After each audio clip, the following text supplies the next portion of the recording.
Hello everyone, welcome to Green Gold Farm Initiative channel where we focus on sustainable organic farming. Yes, my name is Dennis. I'm with my friend. I'm called Caroline Nalvega. Well, in today's video, we are going to carry out the tests on this orchard, on this farm, which is now well prepared and ready to receive the plants, the seedlings. So we need to test for the pH. pH is very, very crucial. We need to know what is the pH here, whether the pH is down or up or it is good for our avocado farming. Like I said, our friend Shiba has trusted us, so we have to do a very fantastic job, and then we'll be able to know what is lacking here or what is good here, and then we proceed before we can plant our avocados. So it's a new land. For those of you who are going to be following here, we are going to establish this orchard, and it will be actually one of the best avocado farm here. Right now we are in central Uganda, and we are going to show you, to take you a step by step. For those of you who wish to establish a farm, this is your time. Please try to follow up on this friends on Shiba's farm, as we are going to be moving together. As you can see, we are starting with the tests, and thereafter we shall of course do the planting, and then all the steps, all the necessary things that we are supposed to do, we are going to do it here. So for the start, of course, we are going to, this is part of this is we are doing it on 2 acres, but we are going to identify about 10 points, and all these 10 points we are going to find out what's the pH of the soil on those different points, and then after that we shall do the average, and then we see whether the soil is acidic or alkaline.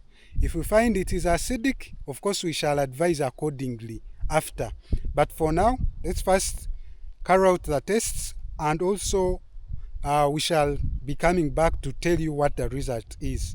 So please come and follow with us, me and Carol Narvega. Yeah.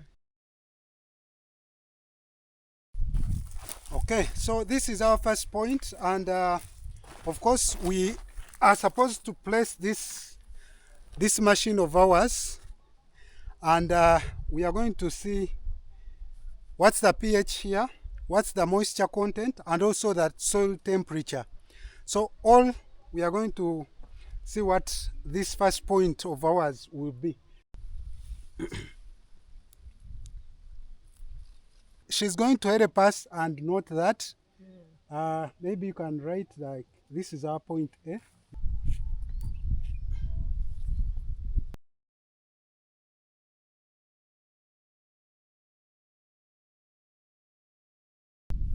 Well, I'm using my phone to capture the results so that I have the proper records here. If I'm writing, probably maybe I can write and make a mistake. But once I take a picture of my results on my phone, then I have the right results. I have no doubt of thinking maybe I made a mistake somewhere. So this is our point B. And now we are proceeding to point C. Yeah. So together with me and Carol, we are proceeding to point C.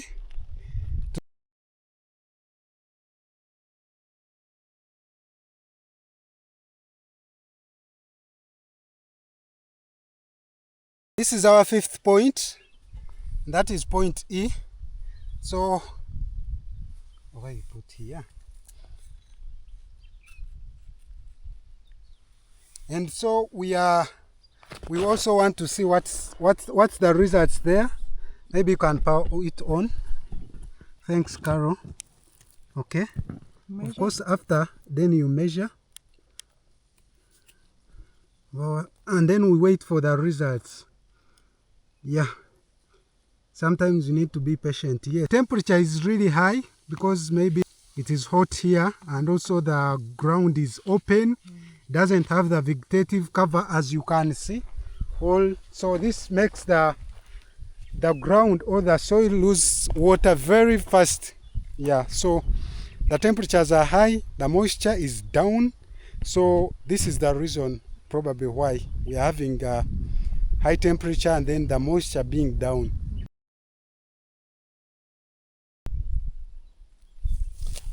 All right, so we are also on this other part of the farm.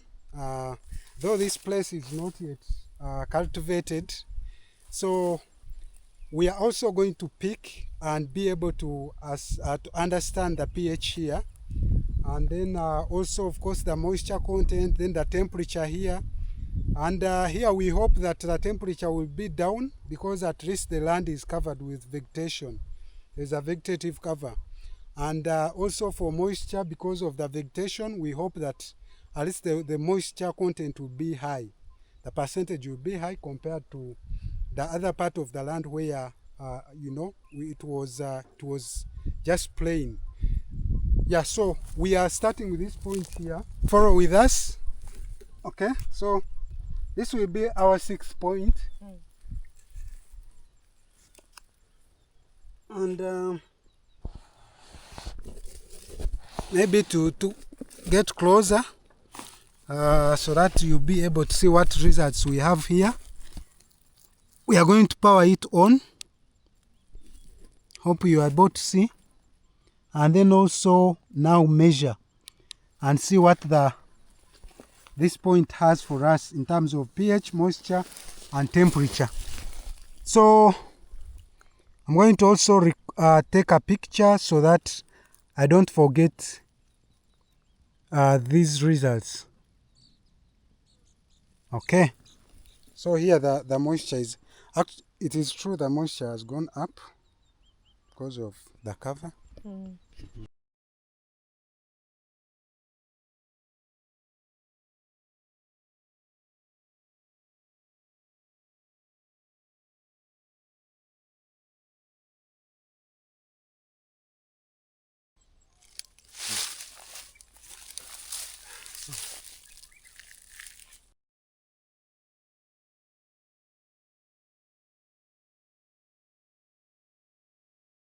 So finally, this is our last point, and yeah, we are going to also to measure and see what this 10th point of the orchard has for us. Okay.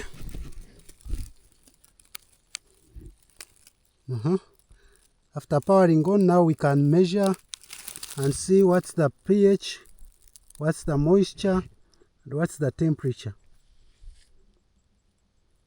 Okay, the pH is 5.2.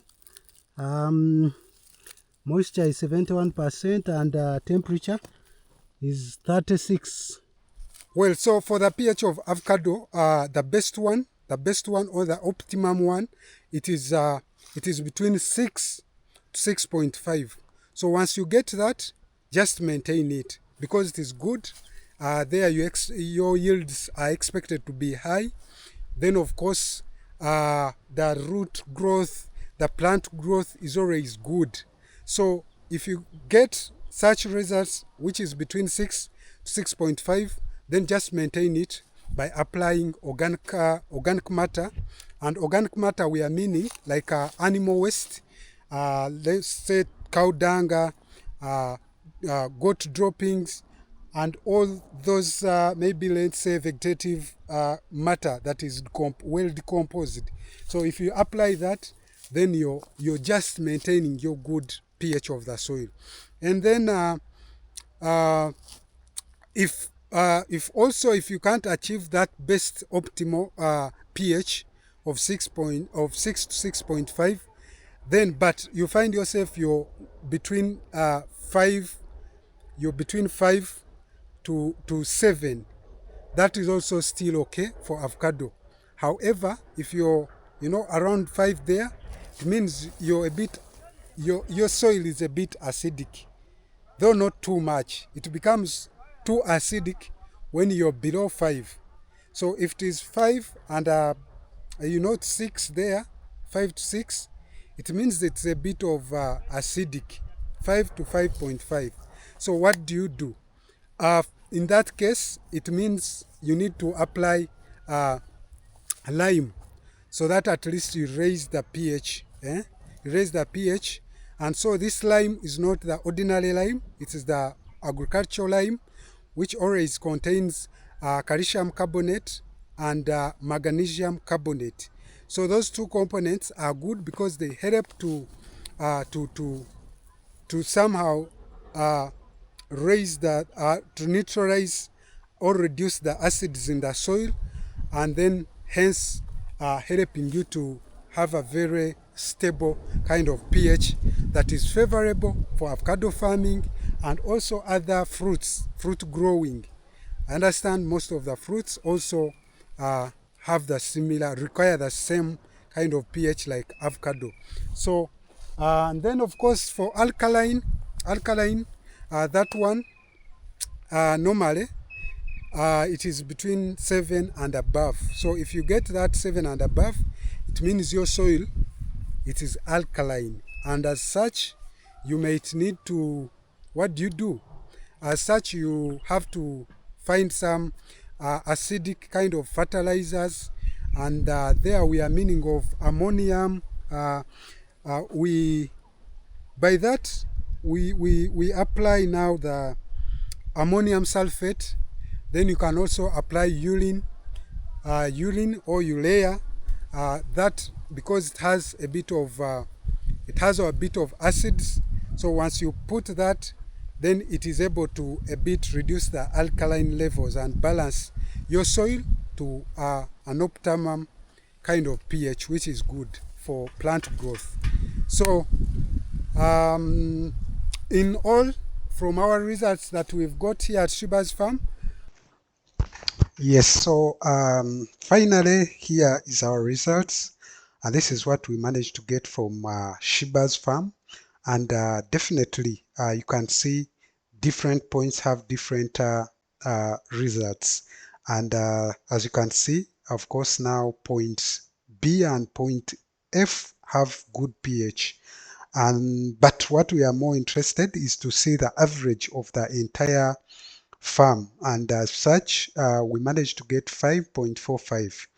And then of course for moisture it was 71.9%, and then temperature at an average of 34.1 degrees Celsius. So our pH in general, it is acidic, and so the ideal pH should have been between 6 to 7.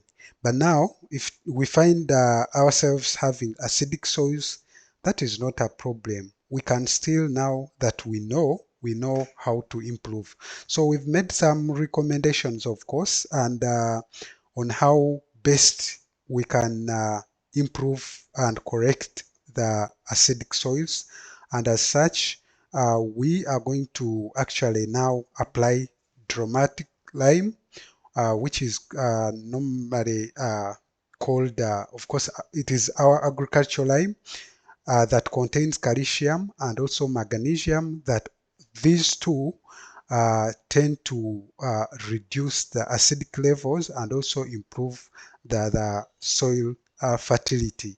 So it is good for plant growth, and of course also now, like during planting, definitely we'll once we plant, we'll have to apply some mulch around the trees, so that we ensure we don't have that quick loss of water through evaporation, and also of course to maintain good temperature within the soil. So, and also we shall also have some kind of uh, inter-row vegetation. In other words, we shall have to plant low growing plants. You can talk of maybe like sort of beans or peanuts or things that grow at a low level, or you can just maintain a grass kind of, and maintain it at a low kind of level. It should be low, and then it should, of course, it helps to keep the soil moist and also cool, and definitely also maintains a good pH for the soil. So that's the results that we managed to get from Shiba's farm. So we've already made her a recommendation, and have already made a report for her. So that's all that we managed to get from our exercise. So Thank you so much. So thank you so much for watching. Please, if it is your first time, subscribe to the channel, like, share, and also comment. We'll definitely respond back. So thank you so much. Bye bye.